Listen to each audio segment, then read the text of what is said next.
जोड़नी है बीच में, कुल 83 सीट से उसको 90 करना है। उसके बाद भी बड़ी इंपॉर्टेंट बात यह है कि उन्होंने ये स्पष्ट कर दिया है कि किसी को पूरे दोनों यूटी कश्मीर हो, यूटी जम्मू हो, उनके निगाह में एक ही चश्मे से सबको देखा जा रहा है। जो पैमाना तय किया गया है उस पैमाने के मुताबिक ही जो डिलिमिटेशन होगा, जो सीटों का या हदबंदी होगी, उसके अलावा किसी तरह का हस्तक्षेप नहीं होगा। जी, लेकिन विनोद जी ये बताइए कि 9 सीटों को बढ़ाने की बात उन्होंने कही है, ये 9 सीटें कहां पर बढ़ाई जाएंगी, कुछ जानकारी?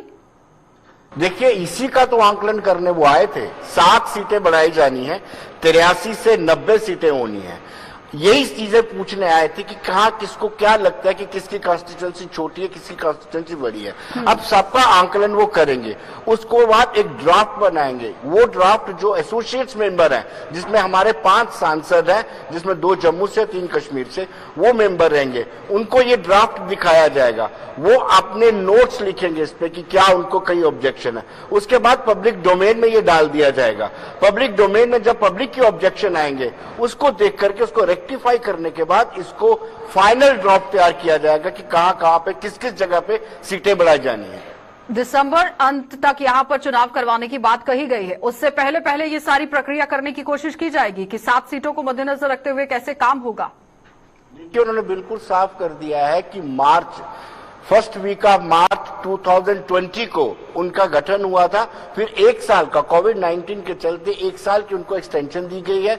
2021 में या 2022 मार्च में ये सारा चीजें कंप्लीट कर दी जाएंगी। और उन्होंने आश्वस्त किया है कि ये फ्री एंड फेयर होगा, ट्रांसपेरेंट होगा और मार्च 2022 में ये अपनी रिपोर्ट सबमिट कर देंगे। चलिए विनोद जी, बहुत बहुत धन्यवाद जुड़ने के लिए। तो फिलहाल आपने देखा किस तरह से बातचीत जो है वो करने की कोशिश की जा रही थी कि आखिर डिलिमिटेशन कमीशन की तरफ से कैसे यहाँ पर अपनी बात सामने रखने की कोशिश की गई है। पारदर्शी तरीके से ही होगा, 7 सीटों को बढ़ाया जाएगा। लेकिन अब देखना ये होगा कि आखिर किस तरह से आम जनता अपना सहयोग देती हुई नजर आएगी, अपना सुझाव देती हुई नजर आएगी, क्योंकि ड्राफ्ट बनाया जाएगा, पब्लिक डोमेन में इसे डाला जाएगा, जहां पर आम लोग भी अपना सुझाव दे सकते हैं। और उसके बाद उन सुझावों को कितना लाया जाएगा अमल में, ये देखने वाली बात है। सनम एजाज से भी बातचीत करना बहुत जरूरी है, क्योंकि सनम लगातार ग्राउंड पर भी इसी खबर पर नजर गड़ाए हुए थे कि आखिर परिसीमन आयोग किस तरह से काम कर रहा है, कैसे मुकम्मल तरीके से परिसीमन आयोग जो है वो काम करता हुआ नजर आ रहा है। तो जाहिर तरीके से अब उनसे भी जानकारी लेना बहुत जरूरी है। सनम एजाज हमारे सहयोगी हमारे साथ जुड़ चुके हैं। सनम,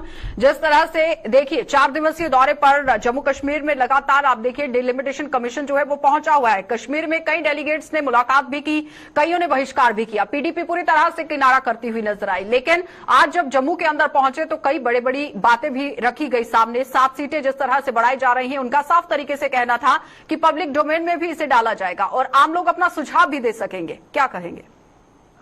देखिए, बिल्कुल अभी तक जो जिस तरह के खदशात थे, कुछ लोगों को डर था, कुछ लोगों की यहाँ पे पॉलिटिशियंस ने भी बताया था कि ये जो जो डिलिमिटेशन कमीशन है ये सीधा दिल्ली के इशारों पर काम करेगा, उनके इशारों पर काम करने आए, उसको थोड़ी सी रोक लगी। और इलेक्शन कमीशन ने प्रेस कॉन्फ्रेंस की, उसने जहाँ बातें की वो बिल्कुल साफ बातें थी। और साफ बातों में सबसे बड़ी बात ये थी कि जहाँ 300 के करीब डेलीगेशन से लोग मिले, वो भी बड़ी बात थी।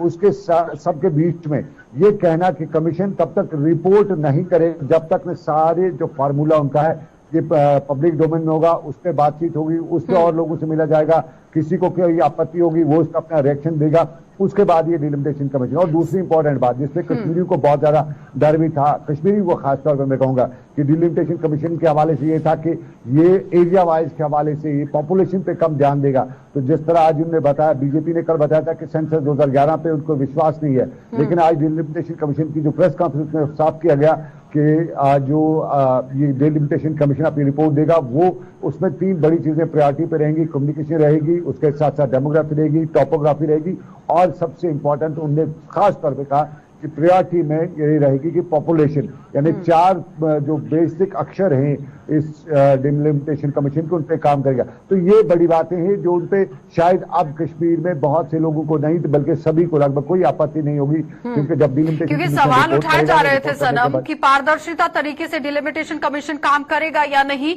ये बहुत बड़ा सवाल था। लेकिन आज उन्होंने मुकम्मल तरीके से इस पर क्लियरेंस जो है वो दे दी है कि ड्राफ्ट बनाया जाएगा, आम लोगों के सामने रखा जाएगा और उसमें सुझाव दिए जाएंगे जिसमें पारदर्शिता तरीके से ही काम होता हुआ नजर आएगा। अब देखिए बिल्कुल ये डिलिमिटेशन कमीशन ने जो आज यही बताया कि हम पब्लिक डोमेन पे रखेंगे जो भी हमारे पॉइंट्स होंगे, जो भी हमारे, और उन्होंने कहा कि बहुत ही, देखिए जब उनकी प्रेस कॉन्फ्रेंस हुई तो पहले ही उन्होंने बता दिया कि यहाँ जम्मू कश्मीर का डिलिमिटेशन कराना एक कठिन काम था, बहुत ही टेंशन वाला काम, जिसको आम भाषा में कहें। जिस तरह के हालात हैं, जिस तरह की पॉलिटिक्स है, जिस तरह की डेमोग्राफी है, ये सब कुछ यहाँ पे था। और इन हालात में क्योंकि सनब यहाँ पर सवाल ये भी उठाया जा रहा था कि 1995 में परिसीमन कराया गया था, उसके बाद जम्मू कश्मीर में परिसीमन नहीं किया गया है, लेकिन चंद्रा की तरफ से बताया गया कि जो 1995 में परिसीमन करवाया गया था वो 1981 के सेंसस को मद्देनजर रखते हुए कराया गया था। और इस तरह से जो सवालिया निशान उठते हुए नजर आ रहे थे उस पर भी कहीं ना कहीं रोक लगेगी। देखिए बिल्कुल रोक लग ही गई है। जिस तरह आज उन्हें प्रेस कॉन्फ्रेंस में सब कुछ सामने रखा, जो भी सर्कमस्टेंसेस थे, जो भी कानूनी पॉइंट्स थे, सब कुछ, और जो टोपोग्राफी से लेके पॉपुलेशन, और ये भी कहना कि कुछ लोगों का जितने का कुछ विवाद थे, कुछ लोगों को परेशानी थी, कुछ लोग अपने अपने जितने भी पॉइंट्स, ये सब जो डिलिमिटेशन कमीशन ने आज पब्लिक मीडिया के सामने पब्लिक के लिए लाए हैं, उससे कहीं न कहीं विवाद लगभग अब खत्म हो चुके हैं। अब विवाद अगर कहीं है तो एक ही विवाद रहेगा, वो ये रहेगा कि वो जो पॉलिटिकल विवाद रहेगा, जो पॉलिटिशियन उस पर सवाल उठाएंगे कि जो मुल्क भर में 2026 में करानी थी तो जम्मू कश्मीर में 2021-22 में क्यों, इतना ही अब एक पॉइंट रहेगा। ये पॉलिटिकल लोगों के लिए ये मामला अब रहेगा। आम लोग अब संतुष्ट लगभग कहीं ना कहीं संतुष्ट दिखेंगे, क्योंकि जब पब्लिक डोमेन में सारी चीजें आ जाएंगी तो सवाल ही नहीं बनता। बहुत बहुत धन्यवाद सनम जुड़ने के लिए। तो फिलहाल आपने देखा कि सनम एजाज हमारे साथ जुड़े हुए थे, जो बता रहे हैं कि किस तरह से अब पारदर्शिता तरीके से काम जो है वो होता हुआ नजर आएगा, क्योंकि आज जिस तरह